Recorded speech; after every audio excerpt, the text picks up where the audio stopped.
Assalamualaikum warahmatullahi wabarakatuh. Waalaikumsalam warahmatullahi wabarakatuh. Alhamdulillah, alhamdulillahi anzala kitabahu hudal lil muttaqin wa arsala rasulahu rahmatan lil alamin.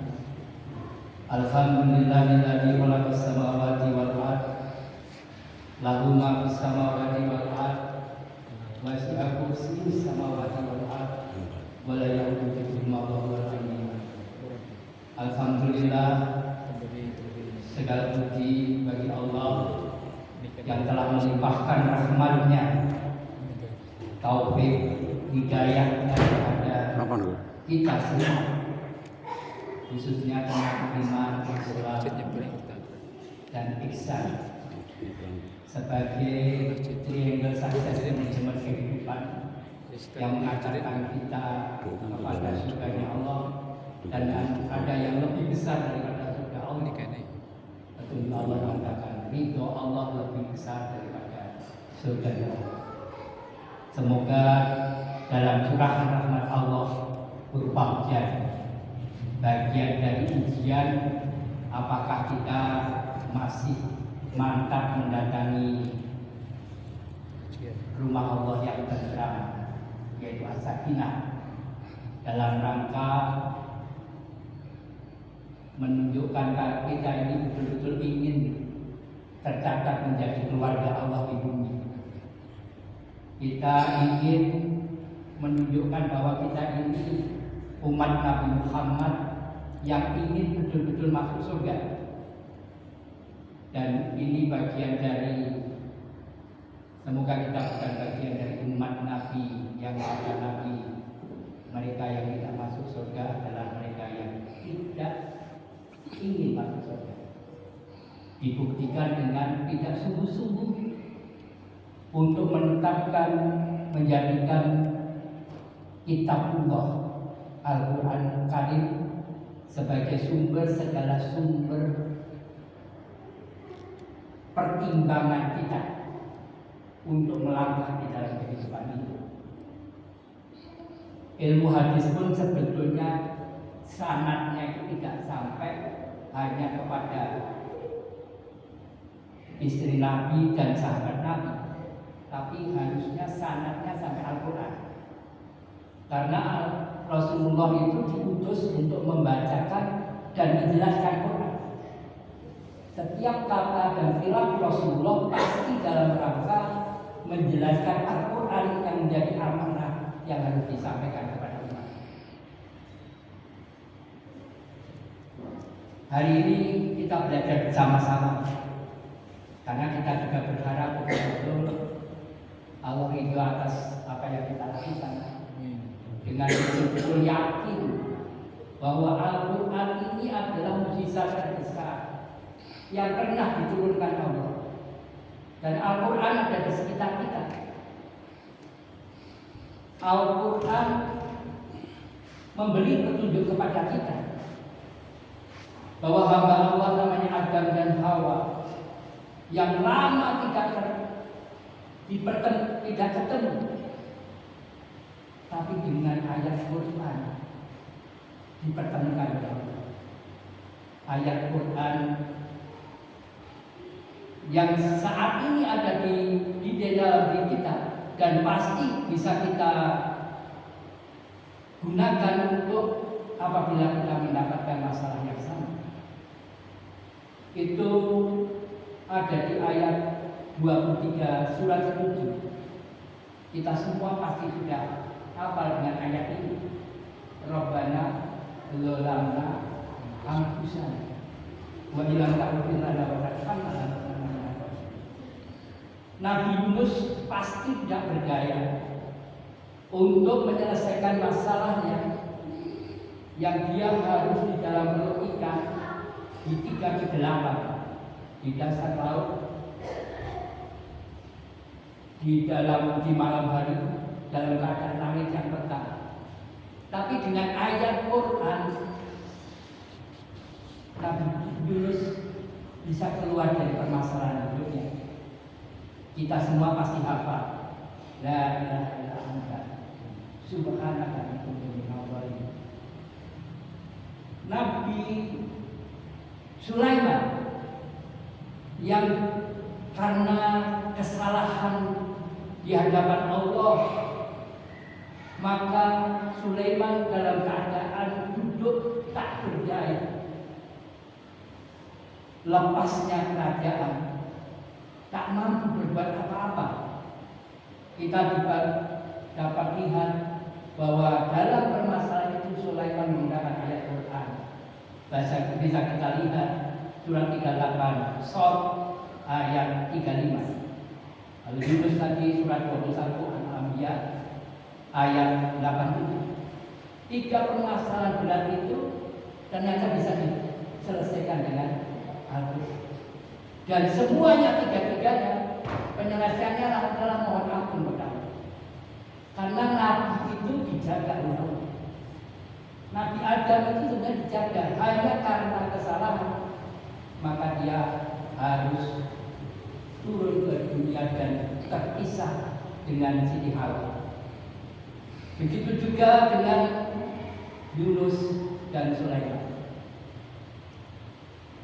Jadi ibarat hati, maka ada kesalahan, dan tiga-tiganya karena kesombongan. Tiga-tiganya karena kesombongan. Dan kita juga akan terpuruk karena kesombongan. Jauh dari rahmat, kesombongan. Kita lihat seluruh kitab suci kitab suci firman Allah yang pernah turun di bumi, maka terkumpul di dalam Al-Quran. Quran itu adalah pelengkap penyempurna dari firman-firman Allah yang pernah ada di bumi. Al-Quran ternyata terkumpul di dalam Al-Fatihah. Al-Fatihah terkumpul di dalam Bismillahirrahmanirrahim. Kita kenal semua itu.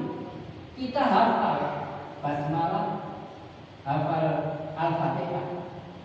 Tetapi kenapa hidup kita seakan-akan tidak merasakan mukjizat dari Al-Quran? Ini permasalahan.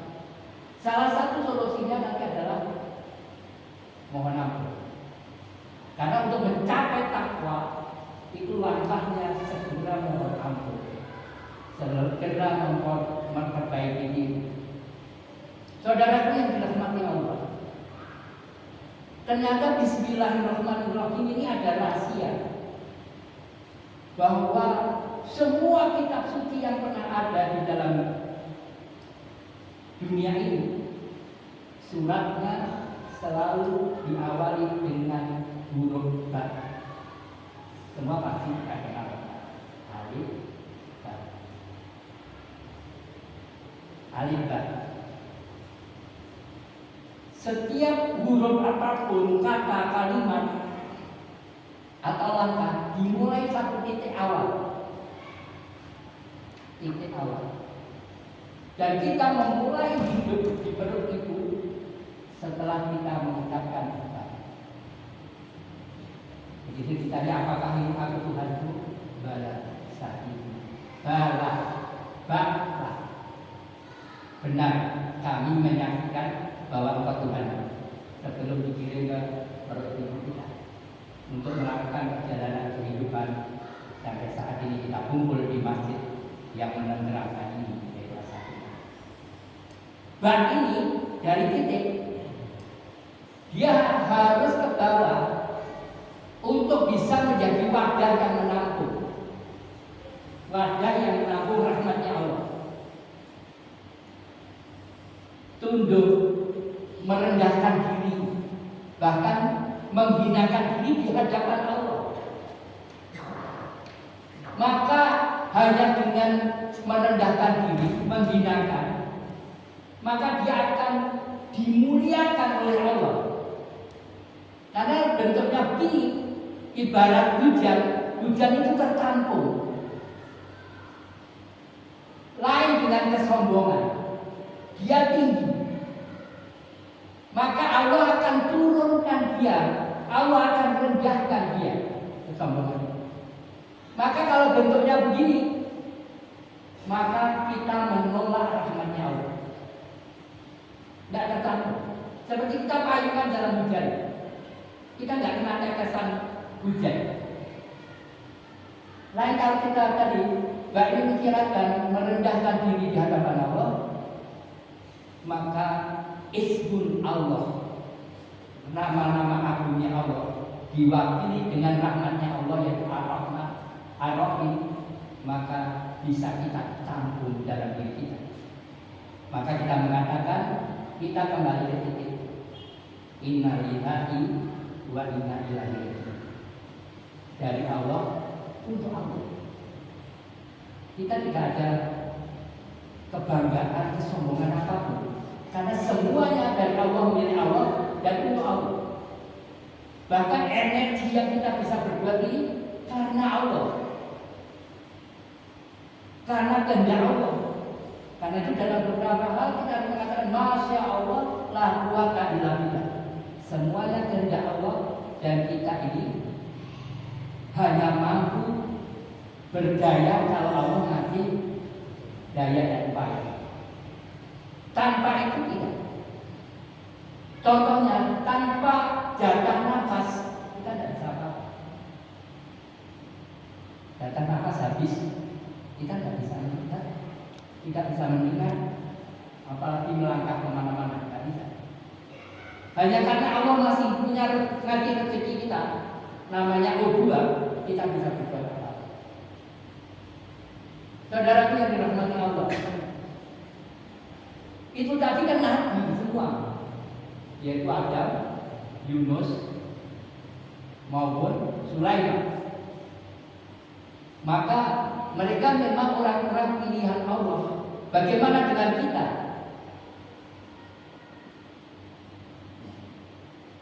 Di zaman Sulaiman, tentu Al-Qur'annya belum lengkap,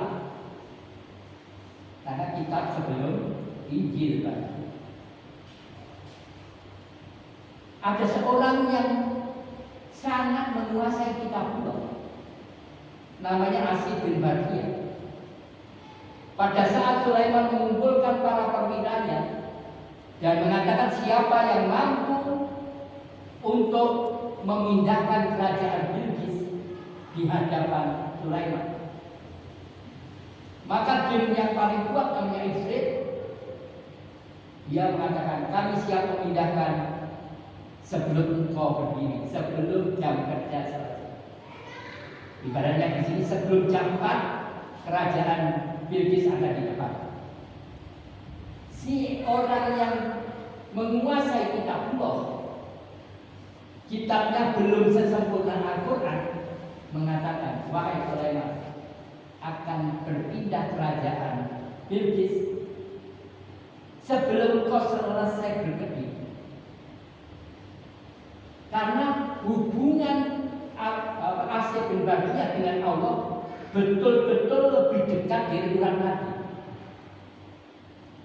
Dan Allah kepada kekasih-kekasihnya, orang-orang yang menguasai kitab Allah, Allah berjanji apapun yang kau minta, asal masih di bawah ridhonya Allah, maka diberi oleh Allah. Maka saat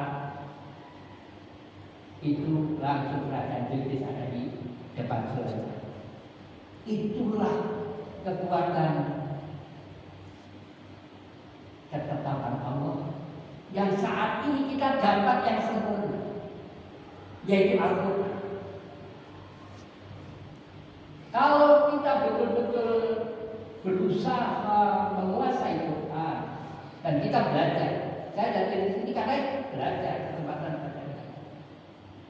Kalau kita menguasai Quran, maka kita betul-betul dimudahkan oleh Allah untuk melaksanakan amanah kita dilahirkan. Di surah 27 ayat 107, 21 ayat 107, amin. Allah mengatakan bahwa asalnya kami menurunkan ke bumi ini. Tidak ada tugas lain. Tugas kehambaan kita satu, menyebarkan rahmat. rahmat Allah yang ditampung dalam bak tadi, maka rahmat ini ditugaskan untuk menyebarkan rahmat seluas-luas. Sesepuh kita mengatakan bahwa rahmatnya Allah, rahmatan lil alamin, alam itu bisa dibedakan dari dua, jagat gede dan jagat cilik, semesta raya dan diri kita. Maka rahmatnya Allah itu untuk mensejahterakan diri kita agar sehat, agar selamat, dan mensejahterakan, menyelamatkan orang-orang yang masih masuk jangkauan kita untuk menyebarkan rahmat. Saudaraku yang dirahmati Allah, kenapa kita kok seakan-akan tidak merasakan mukjizatnya Allah? Bisa jadi karena tadi tanpa terasa kita ini sombong. Coba sekarang kita lihat. Rasulullah Shallallahu Alaihi Wasallam ditanya oleh sahabat, ya Rasulullah, sombong itu apa? Apakah pakai wangi-wangian di masjid, pakai baju yang bagus, mobil yang bagus? Kata Rasulullah, itu keindahan. Dan Allah suka keindahan. Allah menyuruh kita datang ke masjid dengan pakaian yang bagus, dengan wangi-wangian agar bau kita yang tidak baik tidak dibawa oleh sebelah kita. Kalau begitu, apa kesombongan itu? Kesombongan itu seperti iblis figurnya. Apa? Pertama, merasa lebih hebat dari selain diri. Dan tadi contohnya ada. Hati-hati. Seringkali kekayaan kita, ilmu kita, turunan kita, tanpa terasa menggiring kita untuk sombong, merasa lebih hebat.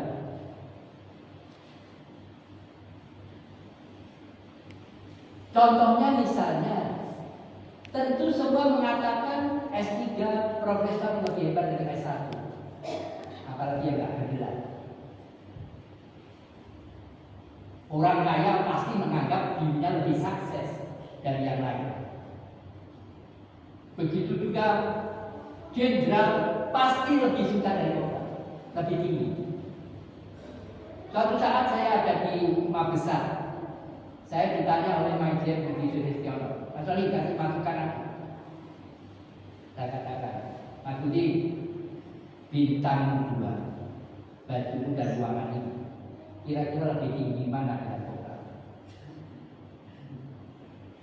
Kan masuk programnya harus ini kan rendahkan dua. Pada saat ngomong itu ada hidung ya, saya baca di sana ada hidung yang baik. Semua menepung Anda untuk menjelaskan kepada Anda lebih hebat dari kota. Umumnya kan gitu. Begitu merasa hebat, maka jatuh kesombongan. Benar. Lebih tinggi pendidikannya, lebih tinggi jabatannya, lebih banyak kekayaan. Kenapa? Seperti iblis, dia tidak menerima kebenaran. Bahwa kebenaran Allah mengatakan hormatlah pada Adam, sujudlah pada Adam yang telah ditetapkan menjadi khalifah. Dia merasa lebih senior, keturunannya lebih tinggi, yaitu dari api, dari batu tanah. Maka dia tidak mau. Kita saling terkait. Kenapa? Karena itu dalam Quran berulang-ulang Allah mengatakan lillahi ma fis samawati wa ma fil ardh. Ini tadi ayat kursi, lahu ma fis samawati wa ma fil ardh. Apapun yang di langit, apapun yang di bumi milik Allah. Apapun yang di langit, jabatan, pangkat, kekayaan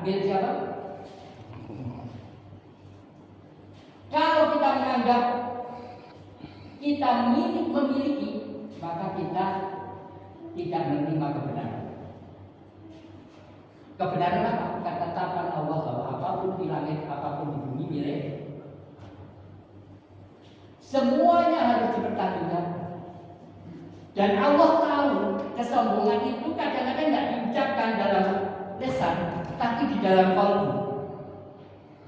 Di surat Al-Baqarah ayat kedua terakhir 285 nyatakan bahwa Allah tahu apa yang di dalam hati maupun yang nyata. Ini hati-hati. Jadi masyarakat kita mengepung untuk kita mengharuskan merasa lebih tinggi, lebih baik dari yang lain. Berarti kita tidak mengakui kebenaran bahwa semua yang ada di langit dan di bumi milik Allah. Saya punya teman namanya Jamil Jombang. Dia ngurusi ODGJ di Jombang, di Desa Sumber. Pada suatu saat di DNA-nya, dia baru dapat penghargaan telah meluluskan atau menyembuhkan 1000 ODGJ. Saya Mas Jamil, sampai bantu penyembuhan 1000, pasti apal kenapa mereka gila. Ini di tempatnya Mas itu kepala sekolah SMK Negeri di Jombang. Apa jawabannya? Semua orang gila, ini menurut dia, itu kikir. Jadi hati-hati yang kikir mesti punya potensi untuk gila. Kenapa? Karena dia menghakimi yang bukan haknya. Dia makan yang bukan haknya. Ini sedikit. Setelah dia meluluskan lebih dari 3000 di tempat yang sama, di denanya, saya tanya, Mas Jamil, dulu 1000, 1000, dengan mengatakan mereka ini semua kikir. Dan orang kita itu kalau punya produk gabung dengan ini sama minta is. Ya, ini tanda-tandanya. Setelah lebih dari 3000, saya tanya lagi, apalagi Pak Jamil? Dia menyelesaikan permasalahan sendiri. Jadi kalau punya permasalahan dan dia pikir sendiri, maka peluang konslet besar. Kata dia, apalagi kalau permasalahan itu sambil rokokan. Ini konsletnya, jadi kata dia. Karena apa? Ada saatnya kita tidak mampu menyelesaikan masalah. Coba setiap sholat ini takbiratul ihram selalu begini. Tandanya apa? Melepaskan segala masalah kepada Allah. Atas perintah Allah. Lillahi ma fis samawati wa ma fil ardh wa ila Allahi turja'ul umur. Semua milik Allah kata Allah. Kembalikan segala masalah kepada Allah. Cuma prakteknya banyak orang yang sholat begini, jadi genggam masalah ini, jadi dipikir, sehingga sholatnya nggak fokus kepada Allah, tapi kemana-mana. Harusnya melepaskan. Maka insya Allah kalau sholatnya benar, betul-betul melepaskan segala masalah kepada Allah, insya Allah jauh dari stres, dari stroke. Orang stroke umumnya tidak ada tempat refreshing yang betul, selalu membebani. Sholat ini tempat refreshing, melepaskan segala masalah. Paling tidak 5-10 menit tidak punya masalah. Walaupun setelah salam nanti mikir lagi karena itu ibadah, pengabdian. Tapi pernah refresh. Tapi kalau tidak begini, mohon maaf, terus membebani. Maka harus ada dikembalikan kepada Allah, disandar dan yakin bahwa Allah tidak membebani di luar kemampuan. La yukallifullahu nafsan illa wus'aha. Allah tidak membebani seseorang di luar kemampuan. Saudara yang dirahmati Allah, tanpa terasa saat kita baca Bismillahirrahmanirrahim, kita dilingkupi dengan kesombongan. Dan begitu kesombongan masuk, rahmat Allah tidak masuk, dihalangi oleh setan. Itu kita bisa lihat surat 19 ayat 83. Alam taro anna arsalna sayatina alal kafirina ta'usuhun azza.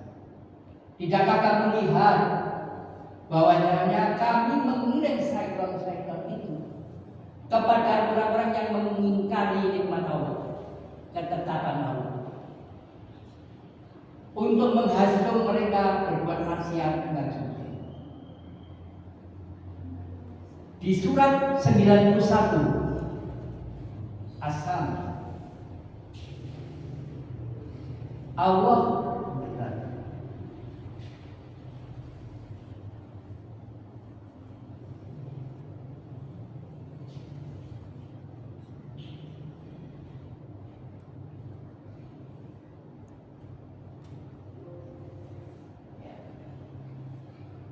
surat 91 As-Sam ayat 8 sampai 9. Fa'alhamaha fujuraha wa taqwaha. Allah ini melengkapi kita semua. Itu dua pemancar. Takwa atau fujur. Takwa atau fasik. Begitu takwa dikirim malaikat-malaikat pembawa rahmat. Begitu fujur maka dikirim setan untuk menghambat kebaikan kita, menghalang-halangi hubungan kita. Karena itu doa antara dua sujud coba.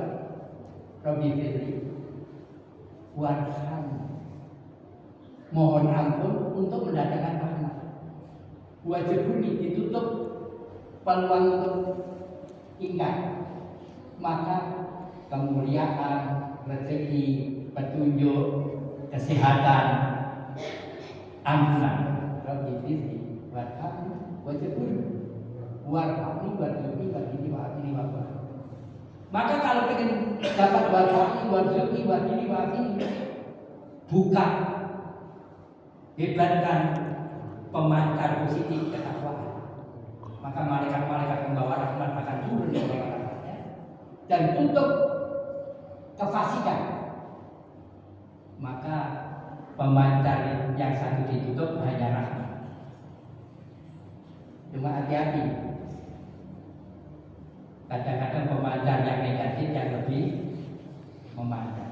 Maka Allah punya struktur dua, takwa dan fasik. Ini masih awal, yaitu baru bismillah. Maka begitu kita merendahkan, asma Allah turun, rahmatnya Allah. Cuma satu pertanyaan, kata Allah, orang beriman itu cirinya kalau disebut nama Allah bergetar qalbunya wa idza dzikirallah wa dulu ada rasa getar. Bismillahirrahmanirrahim itu ada nama Allah, ada nama Ar-Rahman, ada nama Ar-Rahim. Testingnya terhadap keimanan kita, ada getaran rasa atau enggak? Kalau bismillahirrahmanirrahim kok datar-datar saja bismillahirrahmanirrahim, maka harus diasah. Bahkan saya punya guru namanya Yai Nawawi. Beliau ketua umum Majelis Istighfar Indonesia. Sebetulnya istighfar itu bisa dilaksanakan kalau ada kayak letik-letik api, ada panas dalam tubuh. Karena istighfar itu cara membakar dosa. Dalam keheningan, maka istighfar kita ada rasa bahwa penyesalan, dan itu sampai tingkat rasa, maka kita hati-hati betul untuk melakukan kurang 2 menit, sangat luar biasa Quran itu. Kalau kita betul-betul membaca ini sebagai surat-surat cintanya Allah, rahmatnya Allah. Setiap ayat adalah pesan-pesan cintanya, surat cinta, pesan cinta agar kita selamat, agar kita ini menikmati kebahagiaan di dunia maupun di akhirat, agar kita bahagia sehingga Allah akan menunjukkan hal-hal yang akan dipuji oleh hamba-Nya. Insya Allah kalau kita sempat ketemu lagi, kita akan masuk ke Al-Fatihah yang merupakan rukun sholat. Kadang-kadang coba kita ini membaca Bismillahirrahmanirrahim, Ar-Rahman Ar-Rahimnya tidak muncul, yang muncul hiroh. Bismillahirrahmanirrahim.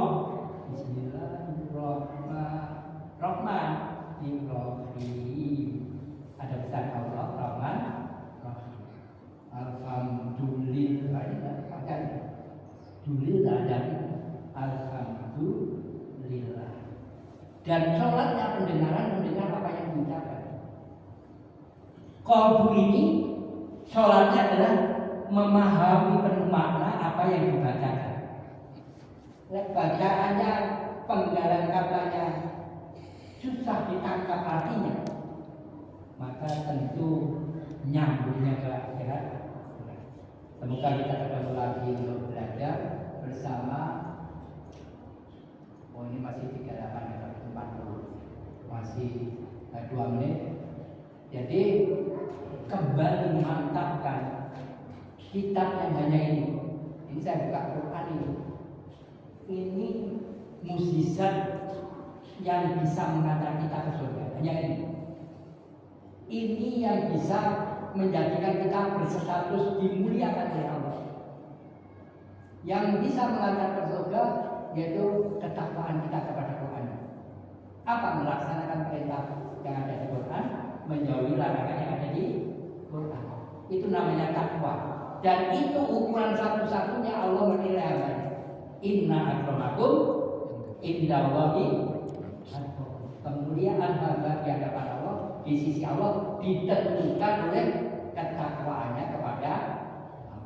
Marilah kita betul-betul memohon kepada Allah agar kita betul-betul ditetapkan menjadi hamba-hambanya yang mewarisi tugas Nabi, yang mewarisi Nabi, yaitu membaca dan menjelaskan Quran.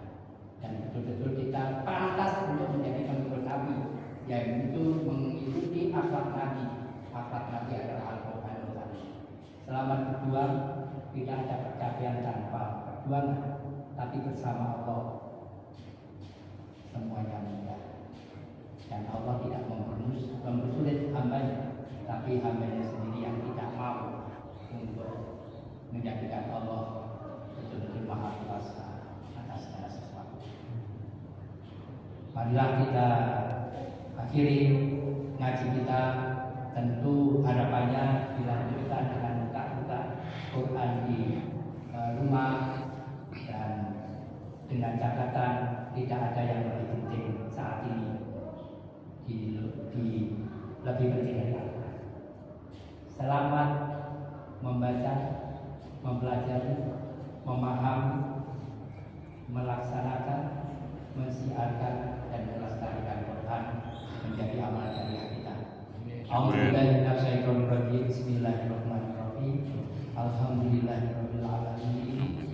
Hamdan syakirin, hamdan yuwafi ni'amahu fi masidah. Ya Rabbana lakal hamdu kama yanbaghi li jalali wajhika. Amin. Allahumma shalli wa sallim ala sayyidina Muhammad wa ala ali sayyidina Muhammad.